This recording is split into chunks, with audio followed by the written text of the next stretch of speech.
Hi friends, self channel में तमाરું स्वागत है। आज આપણે જોઈશું ડાયજેસ્ટ સિસ્ટમ પાર્ટ 2 ઈસોફેગસ સ્ટાર્ટ કરતા પહેલા આપણે જે ઇમ્પોર્ટન્સ એક્ઝામની અંદર પૂછાય છે હોર્મોન્સ કે જે ડાયજેસ્ટ સિસ્ટમની અંદર આવે છે, બરાબર। મેજર હોર્મોન્સ કયા કયા હોય છે એમાં જો પહેલો છે ગેસ્ટ્રિન। આ યાદ રાખજો, આ એક્ઝામની અંદર પૂછી શકે છે, બરાબર। હવે ગેસ્ટ્રિન ક્યાંથી રિલીઝ થાય એ પહેલાં જુઓ તો એ રિલીઝ થશે ગેસ્ટ્રિક સેલ્સમાંથી। ક્યાંથી? ગેસ્ટ્રિક સેલ્સમાંથી રિલીઝ થશે।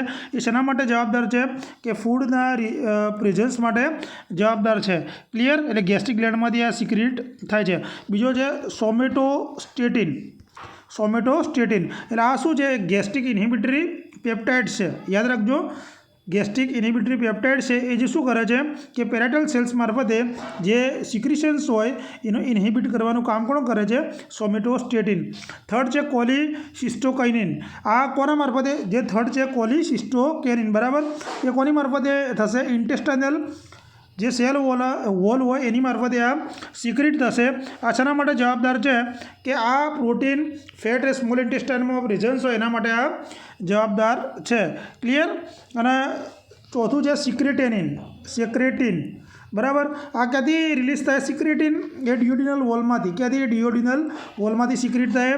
આ કોના માટે જવાબદાર છે કે જે કાયમી હોય એ સ્મોલ ઇન્ટેસ્ટાઇનમાં એન્ટર થાય એના માટે જવાબદાર હોય છે। કાયમી સ્ટમકની અંદર હોય એ સ્મોલ ઇન્ટેસ્ટાઇનમાં દાખલ થાય એના માટે હોય છે। બીજા હોર્મોન્સ ઇમ્પોર્ટન્ટ જોઈ લીધા। હવે એન્ઝાઇમ જોઈ લઈએ, પછી આપણે વિડીયોની શરૂઆત કરીએ કે સલાઇવરી એન્ઝાઇમ, બરાબર, જે એક્ઝામમાં પૂછાયેલું હોય છે। હવે સલાઇવરી એન્ઝાઇમ્સની અંદર એનું શરૂઆત ક્યાંથી થાય કે ભાઈ અહીંયા કાર્બોહાઈડ્રેટ એટલે આપણા CHOનું ડાયજેશનથી શરૂઆત થાય। એટલે કે જ્યારે CHO ડાયજેશનમાં શરૂઆત એટલે શું થાય? એ સ્ટાર્ચમાં રૂપાંતર થાય, સ્ટાર્ચ ગ્લાયકોજનમાં રૂપાંતર થાય અને પછી એ ડાયસેકેરાઇડની અંદર રૂપાંતર થતું હોય છે। બીજું છે ગેસ્ટ્રિક એન્ઝાઇમ। ગેસ્ટ્રિક એન્ઝાઇમ્સની અંદર શું આવશે કે ભાઈ ગેસ્ટ્રિક ગ્લેન્ડમાંથી પેપ્સિન નીકળે, પછી પ્રોટીનનું શું થાય? આમાં ડાયજેશન થાય। ગેસ્ટ્રિક એન્ઝાઇમ્સથી પ્રોટીનનું ડાયજેશન થાય, લાઇપેઝનું થાય, એ ગેસ્ટ્રિક ગ્લેન્ડના આધારે થતું હોય અને આની શરૂઆત પણ અહીંથી થતી હોય છે। થર્ડ છે પેન્ક્રિયાટિક એન્ઝાઇમ। પેન્ક્રિયાટિક એન્ઝાઇમમાં જો પૂછાય છે આની અંદર શું પ્રેઝન્ટ હોય? એમાઇલેઝ। ઘણી વાર એક્ઝામની અંદર પૂછાયેલું છે। ક્લિયર? એમાઇલેઝ આની અંદર હાજર હોય છે પેન્ક્રિયાઝની અંદર। એ શું કરે છે કે જે સ્ટાર્ચ હોય એનું બ્રેકડાઉન કરે અને ગ્લાયકોજન્સની અંદર રૂપાંતર કરે અને ગ્લાયકોજનનું ડાયસેકેરાઇડની અંદર રૂપાંતર કરતા હોય છે। અને જે લાઇપેઝ હોય એ લાઇપેઝનું શું કરે? ફેટમાં અને ફેટમાંથી ફેટી એસિડ અને ગ્લિસરોલની અંદર રૂપાંતર કરે છે। અને પ્રોટીઓલાઇટિક એન્ઝાઇમ તમને કીધું કે એમાં શું આવશે? ટ્રિપ્સિન, ક્રિમોટ્રિપ્સિન્સ, કાર્બોક્સીપેપ્ટાઇડ્સ। એ પેન્ક્રિયાઝમાં હોય આનું બ્રેકડાઉન થઈને પેપ્ટાઇડ્સ બને અને પેપ્ટાઇડ્સમાંથી શું બનશે? એમિનો એસિડ, જે પ્રોટીનનું લાસ્ટ સ્વરૂપ છે। ક્લિયર? હવે આપણે શરૂઆત કરીએ એ પહેલાં ઇન્ટેસ્ટાઇનલ એન્ઝાઇમ પણ આવેલા હોય છે। હવે ઇન્ટેસ્ટાઇનલ એન્ઝાઇમ્સની અંદર શું હોય કે ઇન્ટેસ્ટાઇનની અંદર જે મ્યુકોસલ સેલ્સ આવેલા હોય એ શું કરશે? જે પેપ્ટિડેઝ હોય, પેપ્ટિડેઝના ધ્યાનથી સમજો, પેપ્ટિડેઝને શું કરે? પેપ્ટાઇડમાં અને પેપ્ટાઇડમાંથી એમિનો એસિડમાં રૂપાંતર કરશે। ધારો કે સુક્રેઝ, માલ્ટેસ છે, લેક્ટેસ છે, બરાબર। એ બધા મ્યુકોસલ સેલ્સના કારણે બ્રેકડાઉન થઈ ડાયસેકેરાઇડમાંથી મોનોસેકેરાઇડમાં થતા હોય છે। ક્લિયર? ચલો આપણે શરૂઆત કરીએ ઈસોફેગસની। ચલો આપણે શરૂઆત કરીએ ઈસોફેગસ। હવે ઈસોફેગસ એટલે શું કે આપણે ગુજરાતીમાં કહીએ તો અન્નનળી, બરાબર, અન્નનળી। હવે જો આ શું છે? એક ટ્યુબ્યુલર સ્ટ્રક્ચર ધરાવે। કેવું? સ્મોલ ટ્યુબ્યુલર સ્ટ્રક્ચર ધરાવે જે સીધું ફેરિંગ્સથી લઈ અને સ્ટમક સુધી કનેક્ટ થતું હોય। એક્ઝામમાં પૂછાયેલો ક્વેશ્ચન છે કેટલા મીટર લાંબી હોય છે તો 25 સેન્ટીમીટર આ લંબાઈ ધરાવે છે, યાદ રાખવાનું। જો ફેરિંગ્સ છે, ફેરિંગ્સથી સીધી સ્ટમક સુધી આ કનેક્ટેડ હોય છે, બરાબર। હવે એની અંદર જો અપર ઇસોફેજલ સ્ફિન્ક્ટર આવેલું હોય છે, લોઅર ઇસોફેજલ સ્ફિન્ક્ટર આવેલું છે જે સ્ટમક જોડે આવેલું હોય છે અને આ ફેરિંગ્સ જોડે અપરનું આવેલું હોય છે। ક્લિયર? અહીંથી સ્વેલિંગની પ્રક્રિયા થાય અને ખોરાક આપણો છેક સ્ટમકમાં લઈ જવાનું મુખ્ય કાર્ય આ કરે છે। ક્લિયર? હવે ઇસોફેગસ શું છે? મસ્ક્યુલર ટ્યુબ છે, બરાબર। એ થ્રોટના પાછળના ભાગમાંથી અથવા ફેરિંગ્સના પાછળના ભાગેથી એ જોડાય છે અને સ્ટમક સાથે કનેક્ટ થાય છે। એનું મેન પ્રાઇમરી ફંક્શન શું છે કે આપણે જે ખોરાક લઈએ અથવા લિક્વિડ લઈએ એને શું કરે છે? ડાયજેસ્ટ સિસ્ટમની અંદર એન્ટર કરવાનું કામ કરે છે। જો લોકેશન જોઈ લો એનું, જે અત્યારે વાત કરીએ ઈસોફેગસ નેકના પાછળના ભાગમાં આવેલું હોય છે અથવા ચેસ્ટ કેવિટી સુધી એ આવેલી હોય છે, બરાબર। અને સ્ટમકના અને કનેક્ટ કરવાનું કામ કોણ કરે છે? આ કરે છે। ક્લિયર? હવે જો એનું સાઇઝ એન્ડ સ્ટ્રક્ચર ઘણીવાર એક્ઝામમાં પૂછાય। 10 ઇંચ અથવા 25 સેન્ટીમીટર આ લંબાઈ ધરાવે છે, બરાબર। અહીંયા મસલ્સ આવેલા હોય છે, કયા? લોન્જિટ્યુડિનલી અને સર્ક્યુલરી બે મસલ્સ આવેલા। આ રીતે તમે તૈયાર કરશો તો કોઈ દિવસ ભૂલશો નહીં, બરાબર। બે મસલ્સ કયા આવેલા છે? લોન્જિટ્યુડિનલી અને સર્ક્યુલર બે મસલ્સ આવેલા હોય છે। હવે આ શું કરે છે કે ડાયાફ્રામને શું અલાઉ કરે કે ઇસોફેગસ કે એબ્ડોમિનલ કેવિટીની અંદર જે 10th થોરાસિક વર્ટિબ્રા ત્યાં સુધી દાખલ થવા માટેથી એલાઉ કરે છે. એટલે શું થાય કે આમાં જે ડાયાફ્રામ શું કામ કરે છે, આપણી ડાયજેસ્ટ સિસ્ટમ અને જે થોરાસિક કેવિટી હોય બંનેને અલગ કરવાનું કામ કોણ કરે છે, ડાયાફ્રામ. આ બી એક્ઝામમાં પૂછાયેલું છે. ફંક્શન્સ જુઓ, આ શું કરશે કે ફૂડ ટ્રાન્સપોર્ટ કરવાનું કામ કરશે, કે ફેરિંગ્સથી લઈ અને સ્ટમક સુધી ફૂડને લઈ જવાનું મહત્ત્વનું કામ કરશે. પેરિસ્ટાલ્સિસ મૂવમેન્ટ અહીંથી ચાલુ થાય. મેં તમને બતાવ્યું હતું કે અહીંથી જેવું ફૂડ લઈએ એટલે અહીંયા નીચે આવે અંદર જે મૂવમેન્ટ થાય એને આપણે શું કહીએ છીએ, પેરિસ્ટાલ્સિસ મૂવમેન્ટ. એ ઇનવોલન્ટરી હોય છે, રિધેમિક કોન્ટ્રાક્શન જોવા મળે, અને મસ્ક્યુલર વોલ ત્યાંની કેવી જોવા મળે, રિલેક્સ જોવા મળતી હોય છે. બરાબર. હવે ફૂડને શું ડાઉનવર્ડ નીચેની બાજુ એ મોકલતા સ્ટમક સુધી ડાયજેશન એટલે કે પાચન માટે મોકલે છે. વિડીયો સુધી અંત સુધી બના રહેજો, કારણ કે આપણે એન્ડમાં જે ડાયજેસ્ટ સિસ્ટમની રિલેટેડ જેટલી ટર્મિનોલોજી છે એવું ડિસ્કસ કરવાનો છે. વચ્ચે પણ કરી દઉં અથવા લાસ્ટમાં પણ કરી દઉં. બરાબર. હવે જો સ્ટમક વિશે આપણે ચર્ચા કરીએ. સ્ટમક મોસ્ટ ઇમ્પોર્ટન્ટ છે. જો સ્ટમક કેવું છે, એક હોલો મસ્ક્યુલર ઓર્ગન છે. એ લેફ્ટ અપર કોડ્રાકની અંદર એબ્ડોમનની અંદર આવેલું છે. મેં તમને 9 રિજન્સની વાત કરી હતી. અને કેવું છે, પાઉચ લાઇક સ્ટ્રક્ચર છે. કેવું છે, પાઉચ લાઇક સ્ટ્રક્ચર છે. જો તમે સ્ટુડન્ટ હોય તો મારો વિડીયો જોશો તો તમારે બીજું કોઈ કરવાની જરૂર છે નહીં. અને શરૂઆતની અંદર અહીંયા ફૂડ સ્ટોરેજ, આપણે ખોરાક લઈએ એટલે ફૂડ સ્ટોરેજ કેટલા કલાક માટે રહે, 2 થી 4 કલાક માટે ફૂડ સ્ટોરેજ થાય અહીંયા. પછી ડાયજેશન્સની પ્રક્રિયા ચાલુ થઈ જાય, જેની અંદર મિકેનિકલી અને કેમિકલી બંને રીતે ડાયજેશન્સની શરૂઆત થાય છે. હવે એના ડાયાગ્રામ પર હું તમને સારી રીતે સમજાવી દઉં, પછી આપણે ડિસ્કશન કરીએ. બરાબર. હવે જો ડાયાગ્રામ પર જઈએ તો આની અંદર જનરલી 2 સ્પિન્ક્ટર આવેલા હોય છે, એક કાર્ડિયક સ્પિન્ક્ટર અને પાયલોરિક સ્પિન્ક્ટર. બરાબર. એ સ્પિન્ક્ટર શું કામ કરશે એ સમજો પહેલાં, કે જે ફૂડની મૂવમેન્ટ હોય, ફૂડની મૂવમેન્ટને રેગ્યુલેટ કરવાનું કામ કોણ કરશે, કાર્ડિયક સ્પિન્ક્ટર અને પાયલોરિક સ્પિન્ક્ટર. તો કાર્ડિયક સ્પિન્ક્ટર કઈ જગ્યાએ હોય, ઇસોફેગસની બાજુમાં. તો ઇસોફેગસની બાજુમાં અહીંયા કાર્ડિયક સ્પિન્ક્ટર આવેલું છે, અને પાયલોરિક સ્પિન્ક્ટર કે સ્મોલ ઇન્ટેસ્ટાઇનની બાજુમાં તો પાયલોરિક સ્પિન્ક્ટર આવેલું છે. ક્લિયર થઈ ગયું. 2 સ્પિન્ક્ટર આવેલા હોય છે. હવે એને 4 ડિવિઝનમાં આપણે 4 વિભાગમાં વિભાજિત કરીએ છીએ. ધારો કે સ્ટમકનો કાર્ડિયા ભાગ, આ પહેલો કાર્ડિયકનો ભાગ. બરાબર.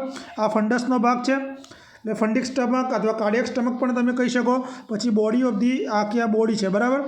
બોડી ઓફ ધી સ્ટમક તમે કહી શકો. અને પાયલોરિક સ્ટમક એટલે કે પાયલોરસનો ભાગ. એમ 4 ભાગની અંદર આ ડિવાઇડેડ કરવામાં આવે છે. ખાસ ઇમ્પોર્ટન્ટ રેગ્યુની જે વાત કરી હતી, જો આમાં આકૃતિમાં છે, હા, રેગ્યુઆરી. જો આ રેગ્યુ એટલે શું થાય કે આ બી ઇમ્પોર્ટન્ટ છે, કે જે થીક ફોલ્ડ મસલ્સ આવેલા હોય, થીક ફોલ્ડ લેયર આવેલા હોય, એને આપણે રેગ્યુ તરીકે ઓળખીએ છીએ.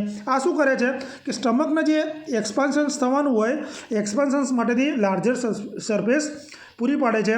આ ઉપરાંત સિક્રિશન્સમાં, ડાયજેશન્સની અંદર અને અમુક એબ્સોર્પ્શન્સની અંદર મહત્ત્વનો ભાગ ભજવે છે. ક્લિયર. હવે જો એને આગળ જોઈ લઈએ થોડું. હવે ડાયજેસ્ટ સિસ્ટમનો વાઇડેસ્ટ પાર્ટ છે. વાઇડેસ્ટ પાર્ટ ડાયજેસ્ટ સિસ્ટમનો પૂછે તો કોણ આવશે, સ્ટમક. બરાબર. વાઇડેસ્ટ પહોળો ભાગ છે, અને આપણે રિઝર્વાયર, ફૂડનો રિઝર્વાયર તરીકે પણ ઓળખીએ છીએ. ઘણીવાર આવું પૂછે. બરાબર. આની કેપેસિટી 1 થી 1.5 લીટરની. આ પણ પૂછાયેલો ક્વેશ્ચન છે. એનો આકાર કેવો છે, જે શેપ છે. બરાબર. અને જો આને 2 રીતે યાદ રાખવાનું, કે જો સ્ટમક ખાલી હોય, એમ્પ્ટી હોય, તો જે શેપ આકારનું હોય, જ્યારે ખાધા પછી એ પાયરીફોર્મ આકારનું બની જાય છે. ક્લિયર. આ વસ્તુ યાદ રાખજો. હવે જોઈએ આગળ, કે ઓરિફાઇસની વાત કરી મેં તમને. જુઓ કે કાર્ડિયક ઓરિફાઇસ, પાયલોરિક ઓરિફાઇસ, સ્પિન્ક્ટર કાર્ડિયક અને પાયલોરિક સ્પિન્ક્ટર, સરફેસમાં ગ્રેટર કર્વેચર અને લેસર કર્વેચર. જો ગ્રેટર કર્વેચર તમને બતાવી દઉં આકૃતિની અંદર. જો આ બધા લેયર છે. બરાબર. આ લેસર કર્વેચર છે. ક્લિયર. અને અહીંયા આ ગ્રેટર કર્વેચર. બરાબર. આ કર્વેચર છે, એટલે તમને કન્ફ્યુઝન્સ ના રહે. અને 2 પેરિટોનિયમ ફોલ્ડ આવેલા હોય છે, ગ્રેટર અને લેસર મોમેન્ટમ. હવે પાર્ટ્સની ચર્ચા કરીએ. પાર્ટ્સ મેં તમને સમજાય કે ફંડસ, બોડી અને પાયલોરસનો ભાગ આની અંદર આવેલો છે. હવે આની અંદર બીજું ઇમ્પોર્ટન્ટ એક્ઝામની દ્રષ્ટિએ આપણે વિચારીએ તો ગેસ્ટ્રિક સિક્રેટરી સેલ્સ આવેલા હોય. એ શું કામ કરે? જુઓ, 4 હોય: chief cells, parietal cells, mucus cells અને જી સેલ્સ. ચીફ સેલ્સ શું કામ કરશે? પેપ્સિનોજન સિક્રેટ કરશે. બરાબર. ચીફ સેલ પેપ્સિનોજન સિક્રેટ કરશે. આ કોમ્પિટિટિવ એક્ઝામ માટે ઇમ્પોર્ટન્ટ છે. પેરેટલ સેલ શું કામ કરશે? એ HCl અને ઇન્ટ્રિન્સિક ફેક્ટર, HCl અને ઇન્ટ્રિન્સિક ફેક્ટર રિલીઝ કરશે. બંને. બરાબર. એ શું કરશે કે વિટામિન B12ના ઇન્ટેસ્ટાઇનની અંદર વિટામિન B12ના એબ્સોર્પ્શન્સ માટે જરૂરી છે. ઇન્ટ્રિન્સિક ફેક્ટર વારંવાર પૂછાયેલો છે. થર્ડ છે મ્યુકસ સેલ્સ. એ મ્યુકસ સેલ શું કરશે? મ્યુકસ સિક્રેટ કરશે. જે આલ્કલાઇન સબસ્ટન્સ હોય એને HClની અંદર ન્યુટ્રલાઇઝ કરવાની અંદર મદદરૂપ થશે જ. હવે જી સેલ્સ શું કામ કરશે? આ ગેસ્ટ્રિન હોર્મોન સિક્રેટ કરશે. જી સેલ શું કરશે? ગેસ્ટ્રિન હોર્મોન સિક્રેટ કરશે. એ શું કરશે? પેરાઇટલ સેલ્સને સ્ટિમ્યુલેટ કરશે, જેના મદદથી ગેસ્ટ્રિક સિક્રિશન્સનું ઓવરઓલ સિક્રિશન્સ માટે જવાબદાર છે. ક્લિયર? એટલે આ 4 ઇમ્પોર્ટન્ટ હતા, એટલે મેં તમને સમજાવી દીધા. હવે ડાયજેશનની તો આપણે લગભગ વાત કરી છે. સ્ટમકની અંદર જુઓ, જે કાર્બોહાઈડ્રેટનું સ્ટમકમાં ડાયજેશન્સ થાય ને, એ ગેસ્ટ્રિક એમાઇલેઝની મદદથી થાય, બરાબર, જેના પરિણામે એ ડાયસેક્રેટમાં રૂપાંતરિત થાય. આ લખી નાખજો. સ્ટમકની અંદર CHOનું ડાયજેશન છે ને, આ તમારા બાયોકેમિસ્ટ્રીમાં કામ આવશે. CHOનું ડાયજેશન જે છે એ ગેસ્ટ્રિક એમાઇલેઝથી થાય, જેને મદદથી એ ડાયસેક્રેટની અંદર રૂપાંતર થતું હોય છે.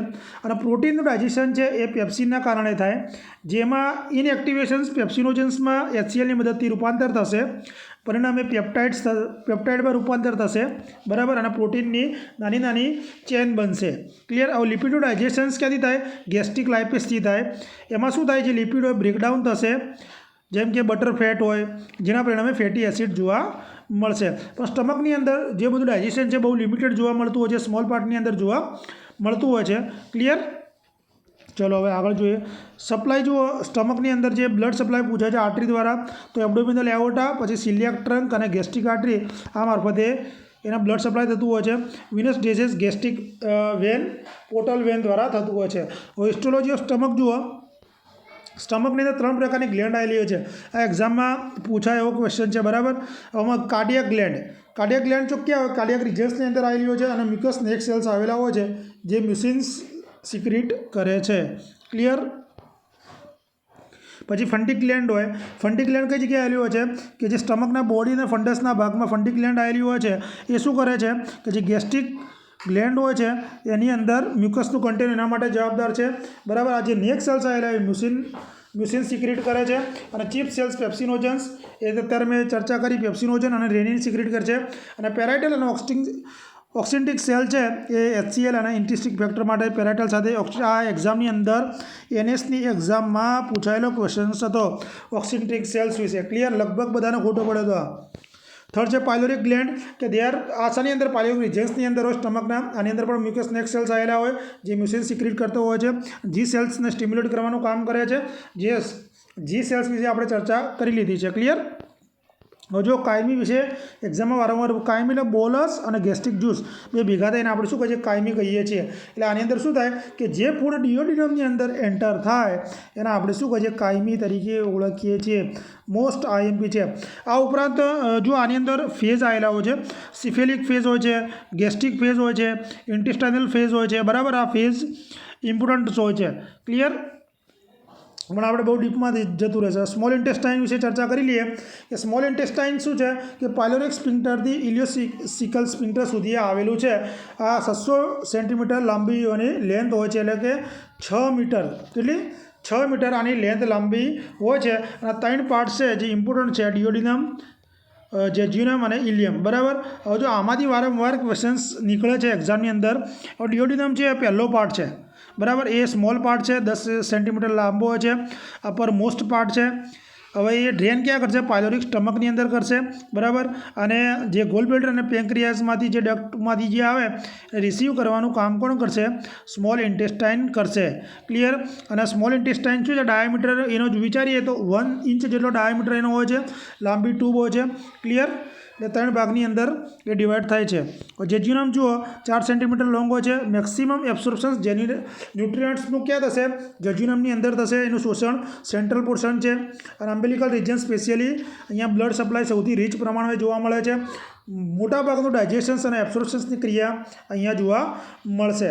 ઇલિયમની અંદર લોંગેસ્ટ છે, 5 સેન્ટીમીટર લાંબુ છે, હાઇપોગેસ્ટ્રિક રિજન્સની અંદર આવેલું છે. અને જે લાર્જ ઇન્ટેસ્ટાઇનનો સિકમનો ભાગ હોય એની સાથે જોડાયેલું હોય છે, બરાબર. અને અહીંયા શું થાય કે જે બાકીના જે બાઇલ સોલ્ટ અને અમુક જે મહત્ત્વના ન્યુટ્રિયન્ટ્સ હોય એનું અહીંયા એબ્સોર્પ્શન જોવા મળતું હોય છે.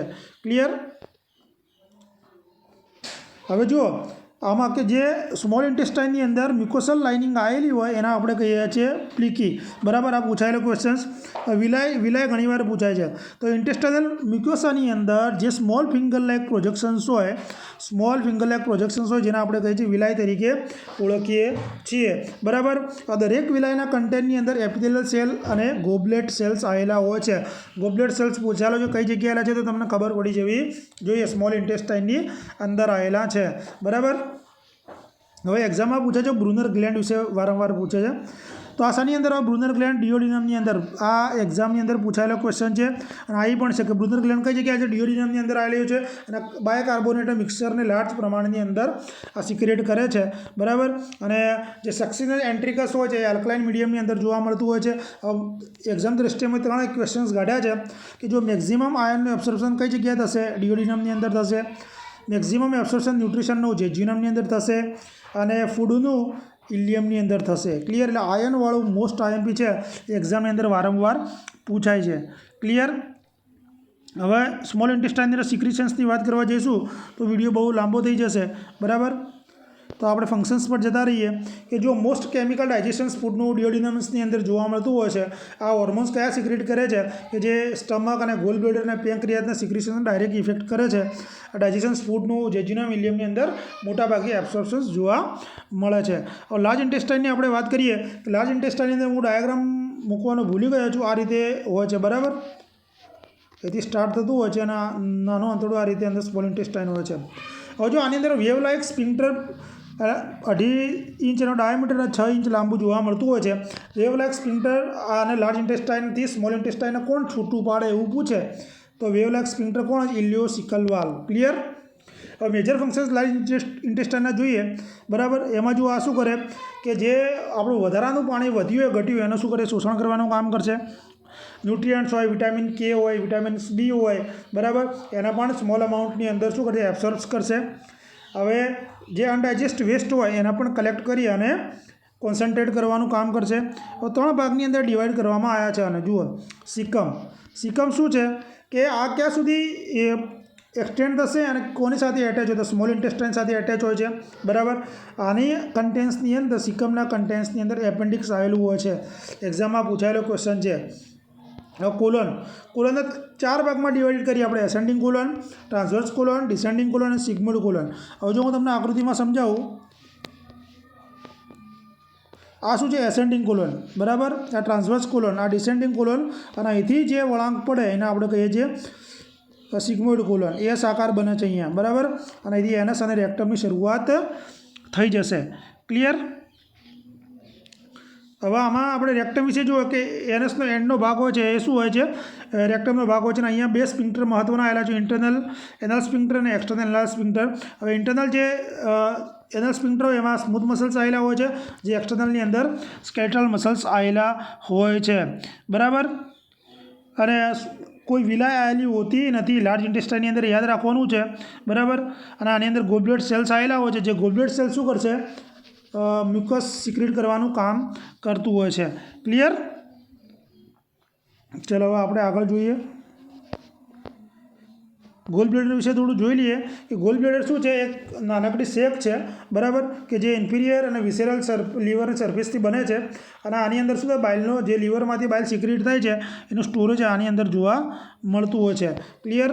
અને આ શું કરે છે કે જ્યારે સ્મોલ ઇન્ટેસ્ટાઇનમાં ફેટ સાથે કાયમીને એન્ટર કરવાનું કામ કરે છે, બરાબર. કાયમીની મેં તમને સમજાવ્યું કે પછી સેલ અને ઇન્ટેસ્ટાઇનલ મ્યુકોસામાં જે કોલિસિસ્ટોકાઇનિન બ્લડ સ્ટ્રીમની અંદર હોર્મોન સિક્રેટ કરવાનું કામ કરે છે. આ CCK જે સ્ટિમ્યુલેટ શું કરશે, ગોલ બ્લેડરના કોન્ટેક્ટ કરવાનું કામ કરશે. ક્લિયર. અને બાઇલ પાસ ડાઉન સિસ્ટિક ડક્ટ, અને સિસ્ટિક ડક્ટની અંદર બાઇલને કોમન બાઇલ ડક્ટ સુધી ડિયોડિનમ આવેલી હોય ત્યાં સુધી લઈ જવાનું કામ પણ આ કરશે.